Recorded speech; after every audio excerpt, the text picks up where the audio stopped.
I like this as it's a good first condition, I think, to examine. And I actually have something on my own list that kind of rhymes with it. So I wanted to offer it Yeah, before yeah, we of move course. on, because, because I said I'm half foot in, half foot out.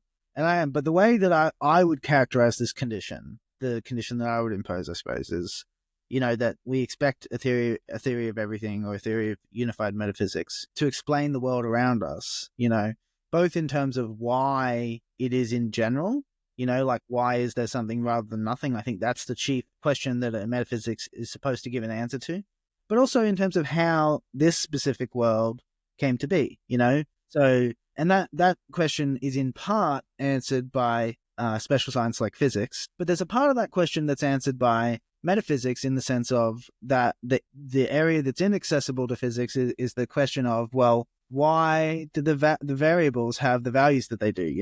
Physics just treats that as a brute fact. It just that it just is the way it is. That's the nature of science, is to just accept the world as a given and kind of try and work out what's going on. But I think, in that respect of giving us an answer, not just of why there is anything, but also why this world in particular should exist, and explaining physics in that respect, I would definitely impose that as a criteria that I would expect a theory of everything to meet. Okay, so it's not so much the meeting place between the gut and the tongue, like the very foundational kind of layers, but more like like you used the analogy before of the puzzle pieces, the outside puzzle pieces, that gives a sense of a frame. And even I think I'm imagining, or the way that I like to imagine the metaphysical frame, is that it's almost like every piece of the inside has a reflection of that outside. It's kind of like Yes, no, that's a great way of. I'll have to think about that, actually, of a way to incorporate that aspect of the metaphor, because I think that's right.